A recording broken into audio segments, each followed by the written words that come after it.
friends, I am starting a new series of lecture on geometry.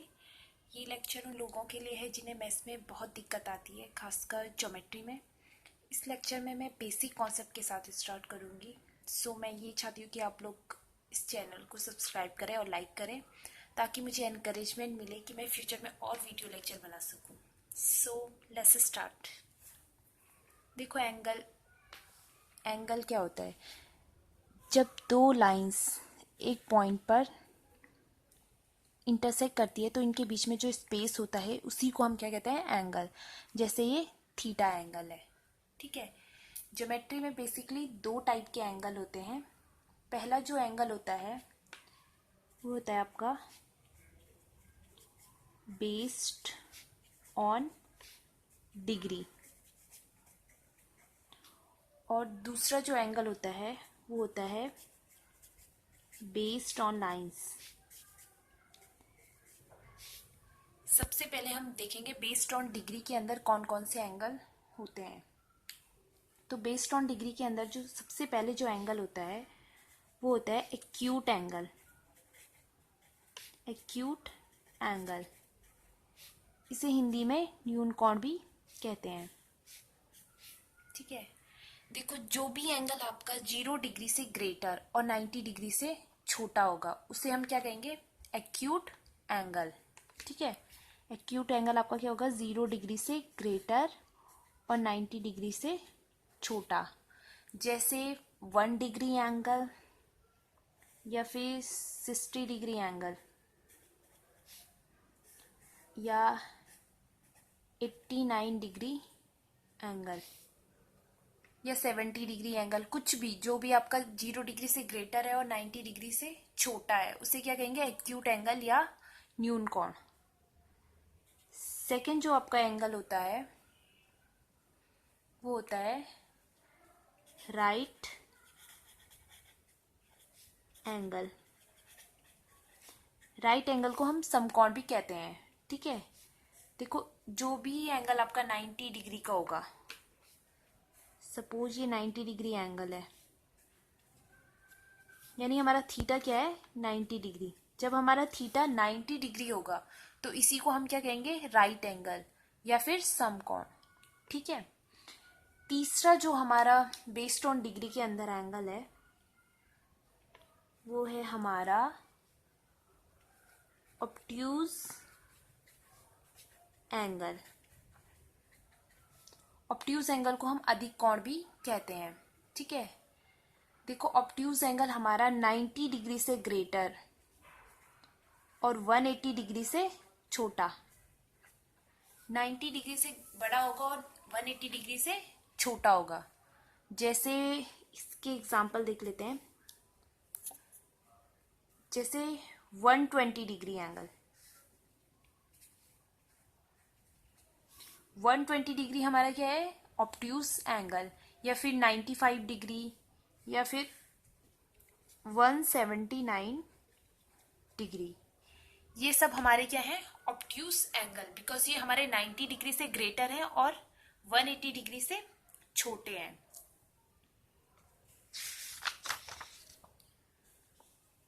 Next हमारा based on degree के अंदर जो angle है वो है हमारा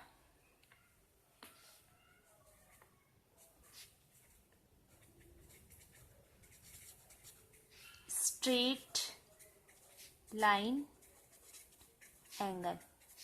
इसे हम रेखीय कोण भी कहते हैं, ठीक है। देखो, जो भी एंगल, सपोज ये कोई लाइन है ए बी और इस पे जो एंगल बना है वो है 180 डिग्री का। देखो, एक स्ट्रेट लाइन पे जो हमारा एंगल बनता है उसी को हम क्या कहते हैं? स्ट्रेट लाइन एंगल, यानी रेखीय कोण, ठीक है।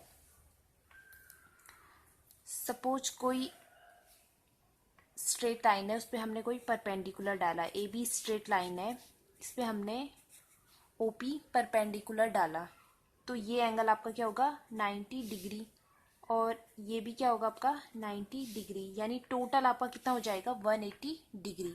यानी ये आपका क्या हो गया? रेखीय कोण। एक स्ट्रेट लाइन पे जो आपका एंगल बना है वो आपका क्या है? Straight line angle. नेक्स्ट आपका जो है वो है आपका रिफ्लेक्स एंगल। रिफ्लेक्स एंगल को वृहद कोण भी कहते हैं, ठीक है। तो रिफ्लेक्स एंगल क्या होता है हमारा, 180 डिग्री से बड़ा होता है और 360 डिग्री से छोटा होता है। ये क्या हो जाएगा हमारा, 180 डिग्री से ग्रेटर और 360 डिग्री से लेस। इसी को हम क्या कहेंगे, वृहद कोण या रिफ्लेक्स एंगल। जैसे 255 डिग्री एंगल या फिर 311 डिग्री, ये हमारे क्या होंगे, रिफ्लेक्स एंगल, ठीक है। नेक्स्ट जो हमारा होगा वो होगा कंप्लीट एंगल, और इसे क्या बोलते हैं, वन राउंड एंगल। हिंदी में इसे हम संपूर्ण कोण या एक चक्कर का कोण भी कहते हैं, ठीक है। देखो जो भी एंगल हमारा एक वन राउंड में जो हमारा ये एंगल बना, ठीक है, ये हमारा क्या होगा, इसमें थीटा हमारा क्या हो जाएगा, 360 डिग्री के इक्वल। यानी जो हमारा कंप्लीट एंगल होता है वो हमारा 360 डिग्री का एंगल होता है, ठीक है। इसे हम पॉइंट एंगल भी कहते हैं, ठीक है। यानी one complete rotation is equal to 360 degree equal parts and each part is called as degree, ठीक है। बिकॉज हमें पता है एंगल की जो बेसिक यूनिट होती है वो क्या होती है, डिग्री, ठीक है। ये बहुत ही इंपॉर्टेंट एंगल है। आगे क्वेश्चन में आपको पता चल जाएगा कि ये कहाँ पे यूज हो रहा है, कंप्लीट एंगल या पॉइंट एंगल हमारा कहाँ पे यूज हो रहा है, ठीक है। नेक्स्ट है हमारा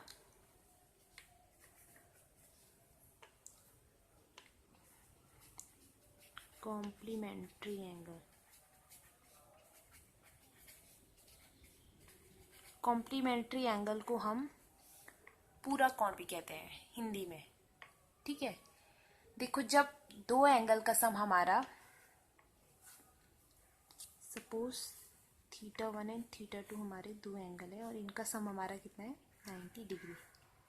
दो एंगल का सम जब 90 डिग्री होता है तो इसी को हम क्या कहते हैं, कॉम्प्लीमेंट्री एंगल या फिर पूरक कोण। सपोज हमारा थीटा 1 60 डिग्री है तो थीटा 2 क्या हो जाएगा, 30 डिग्री। यानी 60 डिग्री का कॉम्प्लीमेंट्री एंगल क्या हो जाएगा, 30 डिग्री। बिकॉज इन दोनों का सम हमारा कितना होना चाहिए, 90 डिग्री। तभी ये हमारे क्या कहलाएंगे, कॉम्प्लीमेंट्री एंगल, ठीक है। अगर थीटा 1 हमारा 50 डिग्री है तो थीटा 2 कितना हो जाएगा, 40 डिग्री, ठीक है। इनका सम करेंगे तो आप कितना हो जाएगा, ये 90 डिग्री, ठीक है। कॉम्प्लीमेंट्री के बाद जो हमारा नेक्स्ट एंगल है वो है सप्लीमेंट्री एंगल, संपूरक कोण, ठीक है। देखो सप्लीमेंट्री एंगल में दो एंगल का सम हमारा कितना होता है, 180 डिग्री। यानी थीटा 1 प्लस थीटा 2 आपका कितना हो जाएगा, 180 डिग्री, ठीक है। अगर थीटा 1 आपका 100 डिग्री है तो थीटा 2 कितना हो जाएगा आपका, 80 डिग्री। और अगर ये 80 डिग्री है तो ये कितना हो जाएगा, 100 डिग्री। बिकॉज दोनों का सम कितना होना चाहिए, 180 डिग्री, ठीक है। आप कॉम्प्लीमेंट्री और सप्लीमेंट्री एंगल में बिल्कुल भी कंफ्यूज मत होना। बिकॉज मैंने कॉम्प्लीमेंट्री एंगल आपको बताया कि कॉम्प्लीमेंट्री एंगल का सम कितना होता है आपका, 90 डिग्री, और सप्लीमेंट्री का कितना, 180 डिग्री, ठीक है। ये दोनों एंगल्स भी बहुत इंपॉर्टेंट है।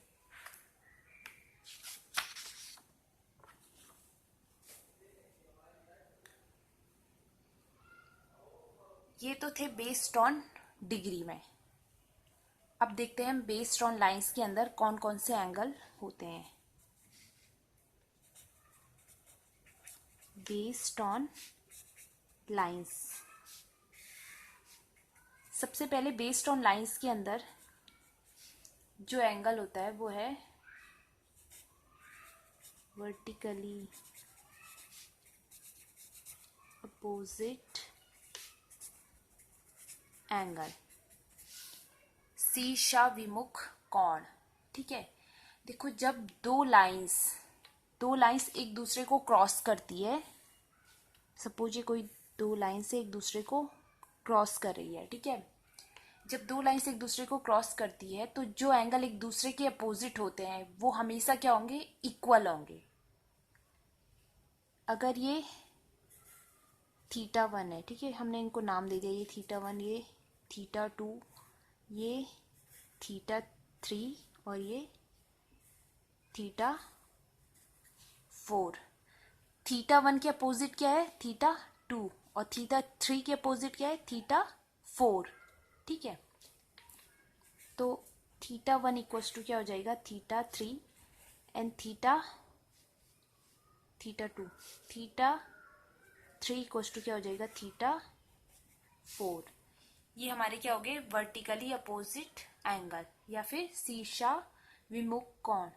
देखो यहाँ पे जो वर्टिकल वर्ड यूज हुआ है वो वर्टेक्स के लिए यूज हुआ है, जहां पे ये दोनों क्रॉस कर रहे हैं, ना कि अप डाउन के लिए। ठीक है, ये इनका वर्टेक्स है। देखो अब इसे मैं आपको प्रूफ करके दिखा देती हूँ कि कैसे vertically opposite angle θ3 equals to θ4 हो रहा है। ठीक है, कुछ देर पहले मैंने अभी आपको बताया कि एक स्ट्रेट लाइन पे जो एंगल बनता है आपका, वो क्या होता है, स्ट्रेट लाइन एंगल। यानी स्ट्रेट लाइन पे हमारा 180 डिग्री का एंगल बनता है। ठीक है, सपोज ये कोई लाइन है ए बी और ये सी डी। ठीक है, तो अब हम देखते हैं ए बी स्ट्रेट लाइन को। जैसे ये ए बी, ये कोई स्ट्रेट लाइन है और यहाँ पे θ1 है और ये θ4 है। तो स्ट्रेट लाइन पे हमारा 180 डिग्री का एंगल बनेगा, तो θ1 प्लस θ4 आपका क्या हो जाएगा, 180 डिग्री।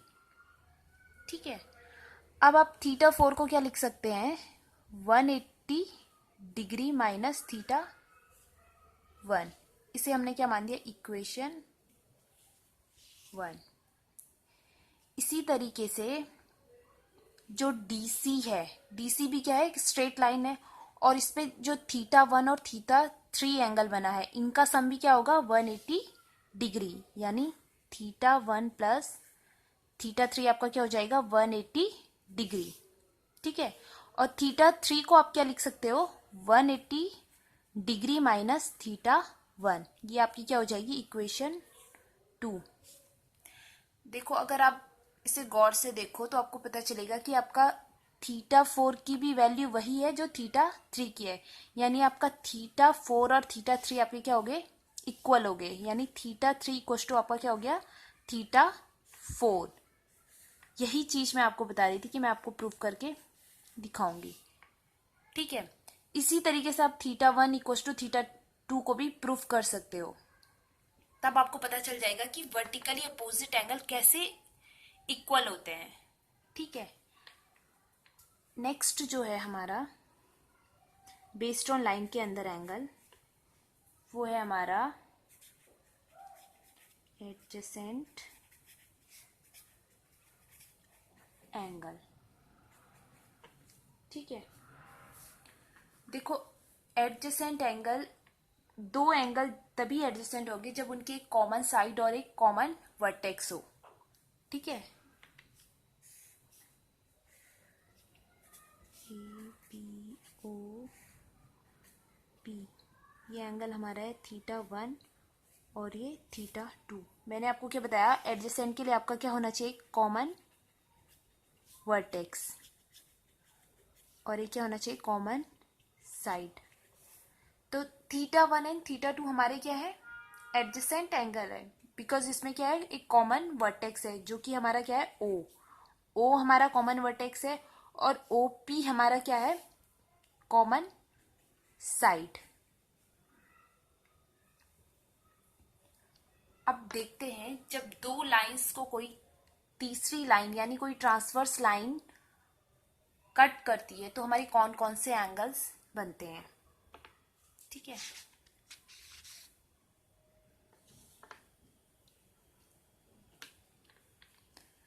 सपोज ये कोई स्ट्रेट लाइन है ए बी, और ये कोई इसके पैरेलल कोई दूसरी स्ट्रेट लाइन है सी डी। इसको कोई ट्रांसवर्स लाइन कट करती है, इसे हम नाम दे देते हैं पी क्यू। ठीक है, तो अब हम इन एंगल्स को नाम देते हैं एंगल 1, एंगल 2 और angle 3, angle 4, 5, 6, angle 7 and angle 8। ठीक है, हमें क्या गिवन है, A B parallel to C D. अब देखिए, इसमें हम वर्टिकली अपोजिट एंगल देखेंगे। वर्टिकली अपोजिट एंगल के लिए मैंने आपको क्या बताया था, जब दो स्ट्रेट लाइन एक दूसरे को क्रॉस करती है, ठीक है, तो जो एंगल एक दूसरे के अपोजिट होते हैं वो क्या होते हैं, इक्वल। यानी एंगल 1 के अपोजिट क्या है, एंगल 3, एंगल 2 के अपोजिट क्या है, एंगल 4, और एंगल 5 के अपोजिट क्या है, एंगल 7, एंड एंगल 6 के अपोजिट क्या है, एंगल 8। तो एंगल 1 इक्वल्स टू आपका क्या हो जाएगा, angle 3, angle 2 equals to angle 4, angle 5 equals to angle 7, and angle 6 equals to angle 8। ये सब आपके क्या हो जाएंगे, वर्टिकली अपोजिट एंगल। ठीक है, अब नेक्स्ट जो हमारा बेस्ड ऑन लाइन के अंदर एंगल है वो है हमारा करस्पॉन्डिंग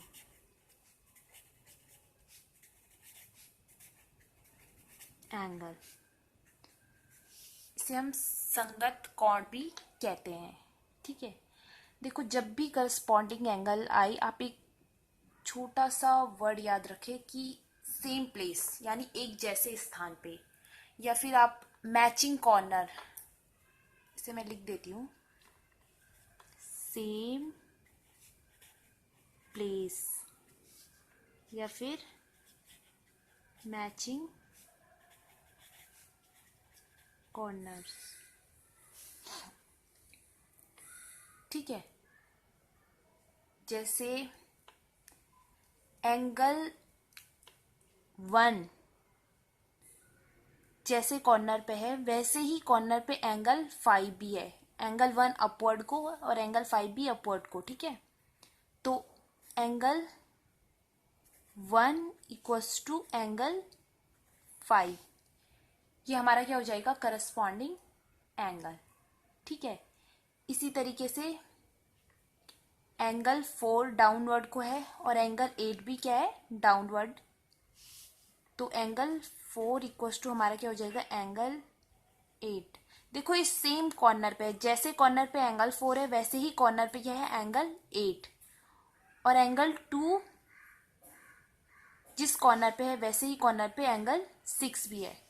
तो एंगल 2 इक्वल्स टू क्या हो जाएगा आपका, एंगल 6, और एंगल 3 इक्वल्स टू क्या हो जाएगा, एंगल 7। एंगल 3 डाउनवर्ड है तो एंगल 7 भी क्या है, डाउनवर्ड, सेम प्लेस पे है। तो ये सारे आपके क्या हो गए, करस्पॉन्डिंग एंगल। ठीक है, बस आपको एक चीज याद रखनी है कि सेम प्लेस या फिर मैचिंग कॉर्नर। ठीक है, नेक्स्ट हमारा है ऑल्टरनेट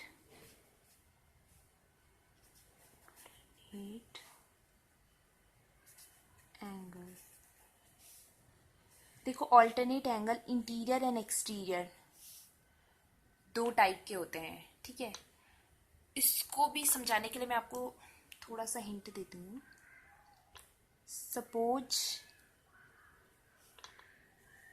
ये कोई स्ट्रेट लाइन है, उसके पैरेलल कोई दूसरी स्ट्रेट लाइन है, इसको किसी ट्रांसवर्स लाइन ने काट दिया तो एक जेट टाइप शेप बनती है ना। देखो यहाँ पे भी बन रही है, ये देखो एक ए बी स्ट्रेट लाइन है और एक सी डी स्ट्रेट लाइन है, यानी A B parallel to C D given है और हमें पी क्यू, इसे पी क्यू ट्रांसवर्स लाइन ने कट किया है, तो ये जेट टाइप शेप आपके यहाँ पे बन रही है। तो जो एंगल इंटीरियर में होगा, एंगल यहाँ पे ये एंगल 4 है और ये एंगल 6 है, तो एंगल 4 और एंगल 6 आपके क्या हो गए, ऑल्टरनेट इंटीरियर एंगल। यानी आपका एंगल 4 इक्वल्स टू क्या हो जाएगा, एंगल 6। ये आपका क्या हो जाएगा, ऑल्टरनेट इंटीरियर एंगल। इस लाइन को थोड़ा बढ़ा देते हैं।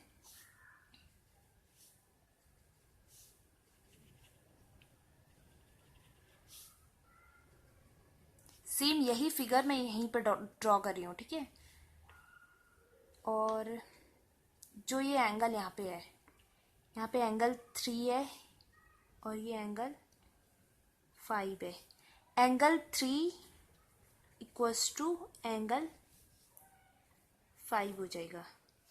देखो ये जेड के इंटीरियर में ही है, इन दो पैरेलल लाइन के इंटीरियर में जो ये एंगल है यही हमारे क्या होंगे, ऑल्टरनेट इंटीरियर एंगल। यानी एंगल 4 और angle 6 and angle 3 and angle 5 ये जेड के आसपास ही है ना, और इन दो पैरेलल लाइन के बीच में है, इंटीरियर में है, तो ये हमारे क्या हो गए, ऑल्टरनेट इंटीरियर एंगल। ये हमारे क्या हो गए, इंटीरियर एंगल। और जेड के बाहर को जो एंगल होंगे वो हमारे क्या होंगे, ऑल्टरनेट एक्सटीरियर एंगल। ठीक है, जैसे यहाँ पे एंगल 2 है और यहाँ पे क्या है, एंगल 8। ठीक है, तो आपका एंगल 2 इक्वल्स टू क्या हो जाएगा, आपका एंगल 8। ये क्या होगा, आपका ऑल्टरनेट एक्सटीरियर एंगल। और इसी तरीके से यहाँ पे क्या है आपका एंगल 1 और यहाँ पे क्या है आपका एंगल 7। तो आपका एंगल 1 इक्वल्स टू एंगल 7 हो जाएगा। ये आपका क्या होगा, एक्सटीरियर, ऑल्टरनेट एक्सटीरियर एंगल। ठीक है, देखो मैं आपको थोड़ा एग्जांपल से समझा देती हूँ। ठीक है, अगर जो ये 4 डिग्री है, इस एंगल की वैल्यू हमारी गिवन है सपोज 100 डिग्री, तो ये कोई स्ट्रेट लाइन है ए बी और ये भी सी डी। तो एक स्ट्रेट लाइन पे जो हमारा एंगल बनता है वो क्या होता है, 180 डिग्री का, उसे क्या बोलते हैं हम, स्ट्रेट लाइन एंगल। तो एंगल 4 प्लस एंगल 3 हमारा कितना हो जाएगा, 180 डिग्री। तो एंगल 4 हमारा गिवन है 100 डिग्री, तो एंगल 3 कितना हो जाएगा हमारा 80 डिग्री। अब देखो जेड शेप बना है, इसके इंटीरियर में एंगल 4 और एंगल 6 हमारे क्या होंगे, इक्वल होंगे। तो एंगल 6 भी कितना हो जाएगा, 100 डिग्री। ये 100 है तो ये कितना हो जाएगा, 80 डिग्री। तो एंगल 5 एंगल 3 के इक्वल हो रहा है ना। तो इस तरीके से आप वैल्यू पुट करके भी फाइंड आउट कर सकते हैं कि कैसे ऑल्टरनेट इंटीरियर और एक्सटीरियर एंगल आपस में बराबर हो रहे हैं। ठीक है, ऑल्टरनेट इंटीरियर एंगल और ऑल्टरनेट एक्सटीरियर। ऑल्टरनेट एक्सटीरियर में एंगल 2 इक्वल्स टू एंगल 8 है और एंगल 1 इक्वल्स टू एंगल 7 है। आप यहाँ पे एंगल 1 की वैल्यू पुट कर सकते हो, यहाँ पे 7 की कर सकते हो, और फिर निकाल के देख सकते हो कि एंगल 2 और एंगल 8 भी आपका इक्वल हो रहा है और एंगल 1 एंड एंगल 7 भी आपका इक्वल हो रहा है। ठीक है, अब देखो स्ट्रेट लाइन में हमें पता है कि जो यहाँ पे देखो जो ए बी स्ट्रेट लाइन है, इसमें जो एंगल 1 एंड एंगल 2 बना है, इनका सम कितना हो जाएगा, 180 डिग्री। यानी एंगल 1 प्लस एंगल 2 कितना हो जाएगा आपका, 180 डिग्री। अब अगर मैं एंगल 1 को रिप्लेस कर दूं एंगल 3 से, क्यों रिप्लेस कर रही हूँ, बिकॉज हमें पता है एंगल 1 इक्वल्स टू एंगल 3 हमारा क्या है, वर्टिकली अपोजिट एंगल। यहाँ पे मैंने आपको बताया था एंगल 1 इक्वल्स टू एंगल 3 क्या है, वर्टिकली अपोजिट एंगल। और एंगल 2 को किससे रिप्लेस कर दूं, एंगल 6 से। देखो करस्पॉन्डिंग एंगल में मैंने आपको बताया था एंगल 2 इक्वल्स टू क्या है, एंगल 6। तो मैंने एंगल 2 को किससे रिप्लेस कर दिया, एंगल 6 से। तो इन दोनों का सम भी कितना हो जाएगा, 180 डिग्री। ये हमारे क्या हो गए, कंसेक्यूटिव एंगल। अब देखो, अभी हमने यही प्रूफ किया ना। तो ये जो इंटीरियर में है, दो पैरेलल लाइन को जब एक ट्रांसवर्स लाइन क्रॉस करती है, तो जो ये इंटीरियर में जो ये एंगल 3 एंड एंगल 6 है, इनका सम कितना हो जाएगा 180 डिग्री। इनको हम क्या कहते हैं, कंसेक्यूटिव एंगल। इसी तरीके से एंगल 4 एंड एंगल 5 का सम कितना हो जाएगा आपका 180 डिग्री। ये भी क्या है आपका कंसेक्यूटिव एंगल। ठीक है।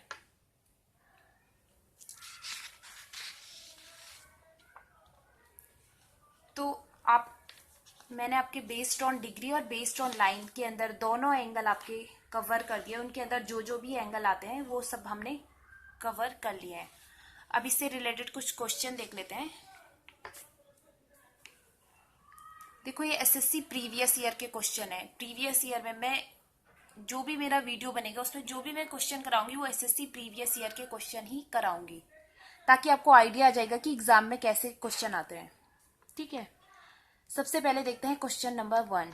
इसमें हमें क्या गिवन है कि A B parallel to C D और एंगल बी गिवन है 130 डिग्री, एंगल सी गिवन है 120 डिग्री। हमें क्या निकालना है, थीटा। थीटा हमारा क्या होगा। ठीक है। देखो अब हमें A B parallel to C D given है, तो ए बी लाइन्स को हम आगे बढ़ाते हैं। इसी तरीके से सी डी लाइन्स को भी हम आगे बढ़ाते हैं। अब देखो, अब भी कुछ देर पहले मैंने आपको क्या बताया था, ये एंगल और ये एंगल, इन दोनों का सम आपका कितना होगा 180 डिग्री। क्यों होगा, क्योंकि ये क्या है कंसेक्यूटिव एंगल। ठीक है। तो ये 120 डिग्री है, तो ये कितना हो जाएगा 60 डिग्री। क्योंकि सी डी जो स्ट्रेट लाइन है, इसके पैरेलल हमें क्या है गिवन है ए बी। तो दो पैरेलल लाइन को एक सीई ट्रांसवर्स लाइन ने काटा, तो इसके इंटीरियर में जो ये एंगल बने हैं 120 डिग्री प्लस 60 डिग्री, इन दोनों का सम कितना है हमारा 180 डिग्री। ये हमारे क्या है कंसेक्यूटिव एंगल्स। ठीक है। अब देखो, मैंने एक और चीज आपको बताई थी कि जब दो स्ट्रेट लाइन एक दूसरे को क्रॉस करती है, तो जो एंगल एक दूसरे के अपोजिट होते हैं वो हमारे क्या होते हैं, इक्वल होते हैं। तो ए बी कोई स्ट्रेट लाइन है जिसको हमने आगे तक बढ़ाया है, और सीई कोई स्ट्रेट लाइन है। ये दोनों एक दूसरे को इस पॉइंट, सपोज ये क्या है पी पॉइंट, इस पी पॉइंट पे क्रॉस कर रहे हैं। तो ये 60 डिग्री है, तो ये भी कितना हो जाएगा आपका 60 डिग्री। ये भी कितना हो गया आपका 60 डिग्री। और एक और चीज मैंने आपको बताई थी, जब एक स्ट्रेट लाइन पे जो भी एंगल बनता है, सपोज ये कोई ए बी स्ट्रेट लाइन है, इस पे जो एंगल बनेगा वो कितना होगा 180 डिग्री का। तो जो ए बी स्ट्रेट लाइन है, हमने इसको आगे बढ़ाया है, तो इस पे जो ये पूरा एंगल बनेगा यहाँ तक, वो कितना हो जाएगा 180 डिग्री का। इतना पार्ट हमारा कितना है 130 डिग्री, तो ये कितना हो जाएगा हमारा 50 डिग्री। ठीक है। तो अब इस फिगर को आप ध्यान से देखिए, इसमें triangle B E P given है। तो ये ट्रायंगल की प्रॉपर्टी तो सभी को पता होगी कि ट्रायंगल के तीनों एंगल का सम कितना होता है 180 डिग्री। बी ई पी में हमें ई बी पी गिवन है 50 डिग्री, बी पी ई कितना गिवन है 60 डिग्री। हमें क्या फाइंड आउट करना है, बी ई पी कितना होगा। तो ये कितना हो जाएगा, ट्रायंगल बी ई पी में, ठीक है, 50 degree plus 60 degree plus angle B E P equals to क्या हो जाएगा हमारा 180 degree. Angle B E P ही हमारा क्या है थीटा, तो थीटा हमारा क्या हो जाएगा 180 डिग्री माइनस इन दोनों का सम कितना हो गया 110 डिग्री। तो ये आपका कितना आ जाएगा 70 डिग्री। यही आपकी थीटा की वैल्यू है 70 डिग्री। ठीक है। अब नेक्स्ट क्वेश्चन देखते हैं, क्वेश्चन नंबर 2। क्वेश्चन नंबर 2 में हमें क्या गिवन है कि A B parallel to C D है, और एंगल हमें एंगल ए गिवन है 40 डिग्री और एंगल सी गिवन है हमें 30 डिग्री। हमें क्या निकालना है थीटा। तो हम क्या करते हैं कि ए बी और सी डी का जो ये मिडिल में ये पॉइंट है, यहाँ से हम क्या करते हैं एक लाइन पैरेलल खींच देते हैं इन दोनों के। सपोज इस लाइन का नाम क्या दे दिया हमने, पी क्यू। ठीक है, तो अब इस फिगर को थोड़ा टेढ़ा करके देख लेते हैं तो आपको समझ में आ जाएगा जो प्रॉपर्टी मैंने आपको बताई थी लाइन एंड एंगल की। देखो, A B parallel to P Q and P Q parallel to C D. ठीक है, तो मैंने बताया था जब दो लाइंस एक दूसरे की पैरेलल होती है और इसको कोई ट्रांसवर्स लाइन काटती है, इस पॉइंट को नाम दे दो एस। ठीक है, ए एस कोई ट्रांसवर्स लाइन है, इसने ए बी पैरेलल टू जो पी क्यू है उसको कट किया, तो ये जेड टाइप शेप बन रही है आपकी। तो इसके इंटीरियर में जो ये 40 डिग्री एंगल बना है ये इसके इक्वल होगा, तो ये भी कितना हो गया आपका 40 डिग्री। इसी तरीके से P Q parallel to C D given है। ठीक है, और ट्रांसवर्स लाइन हमारी क्या है, एस सी। ठीक है, तो जो ये एंगल है ये इसके इक्वल हो जाएगा। ये उल्टा वाला जेड बना है, देखो इस टाइप से बना है, इससे शो कर देती हूँ मैं आपको ये। ठीक है, चाहे जेड इस टाइप से बने या इस टाइप से बने, ये सॉरी दिखाई नहीं दे रहा है, इस टाइप से बने जेड या इस टाइप से बने, जो ये एंगल होगा इसके इक्वल होगा, जो ये एंगल होगा इसके इक्वल होगा। ठीक है, तो ये 30 डिग्री है तो ये कितना हो जाएगा आपका 30 डिग्री। ठीक है, अब देखो, तो थीटा की वैल्यू आपकी कितनी हो गई 40 डिग्री प्लस 30 डिग्री, यानी जो आपका थीटा है वो कितना हो गया 40 डिग्री प्लस 30 डिग्री, यानी थीटा आपका कितना हो गया 70 डिग्री। यही आपका क्या है आंसर।